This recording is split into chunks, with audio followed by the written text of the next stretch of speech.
Prince Charles tried dragging with them to stop, but they held him back. He cried like a kid till he got tired. Soon everyone began departing from the scene where the queen was buried. Then suddenly a strange wind blew through the whole village. When they got back to the palace, Prince Charles quickly went into his room and locked himself without talking to anybody that night till the next day. When morning came, the elders gathered at the king's palace to discuss who would be the heir to the throne. An elder got up and began speaking. "My elders, since the king is dead and have been buried peacefully, justice was also served. Now I think this is the right time to choose another king to continue ruling the kingdom peacefully," he said and sat down. "You have spoken well, Mr. Okosi. Thanks to the gods that the king left us with 2 grown and strong sons who will continue after his death. But my question is, who will be the king?" Another elder said and sat down. "Well, my elders, I suggest we call the villagers to choose from the 2 sons who will be their king." An elder responded, "My elders, I think we should give them a test to see who is capable of ruling this great village." Another elder suggested, "My good elders, this is a serious issue. We cannot just call the villagers to choose who will be their king, or set a test to see who is capable. No. We need to consult the chief priest first, so we can know who the gods want to be the king," Mr. Okosi said. So all the elders agreed with what Mr. Okosi said by going to consult the chief priest on who to be the king, and the elders dismissed the meeting and they all went to their various homes. While Mr. Okosi was going home, he stopped at a point where no one was watching and waited patiently till Prince Lura came to meet him there, and they started discussing. "Mr. Okosi, I'm sorry I kept you waiting," Prince Lura said. "No problem, my prince, or should I say my king. Well, I did exactly as we planned. I convinced all the elders, and they all agreed that we should consult the chief. Now the next thing is to go and see the chief priest with the bribe immediately," Mr. Okosi said with an evil smile. "Mr. Okosi, you are truly a wise man. Let's go to bribe the chief priest immediately. I can see myself sitting on that throne already. And if it happens, you will be my assistant and I will give you many lands and put you in charge of everything in this village."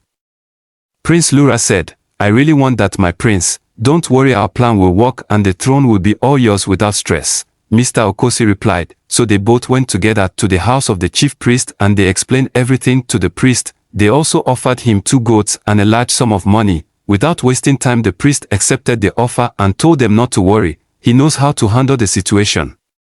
"Consider yourself the king," the chief priest said and told them to go home. Prince Lura and Mr. Okosi left the house of the chief priest happily and went back to the palace. "My prince, don't worry at all. Tomorrow the chief priest will be here to pronounce you as the new king in front of all the villagers.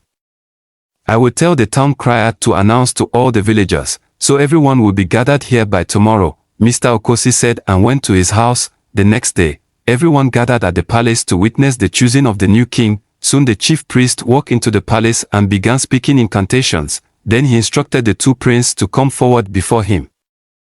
So Prince Charles and Prince Lura went forward and stand in the front of the chief priest. The priest threw some stones on the floor and said some strange things. "My elders and great people of Odomodo kingdom, the gods have spoken. The gods has chosen Prince Lura to be the new king of this great kingdom," the priest said. Immediately everyone started clapping and singing to his name. "Long live the king," they say. Prince Charles wasn't bothered about the throne, he was only feeling sad about his late mom who was eliminated for no reason. The chief priest took the royal beads and put them on Prince Lura. He then took the royal crown and put it on the head of Prince Lura.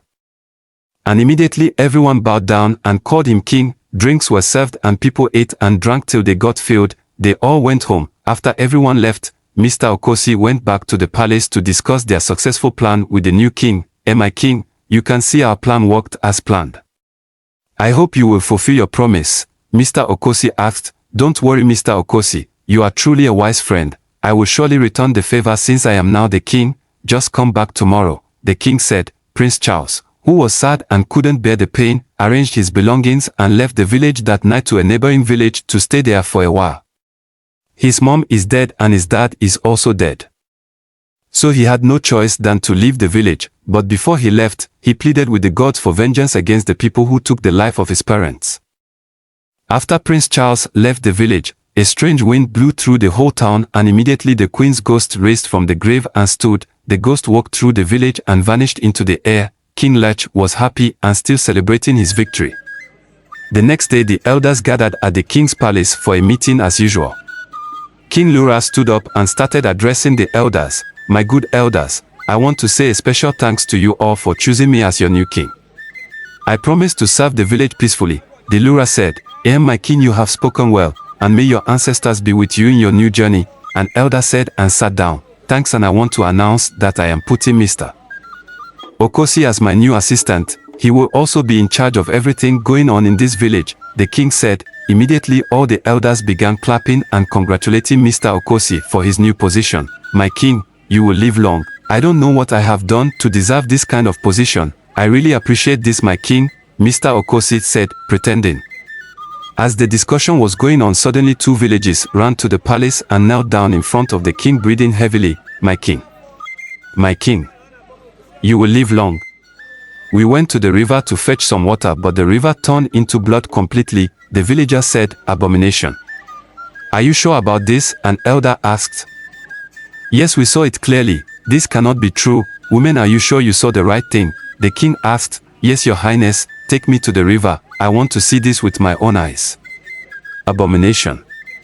The king shouted. Soon 3 guards followed the king with some other elders, and they went to the river to see clearly.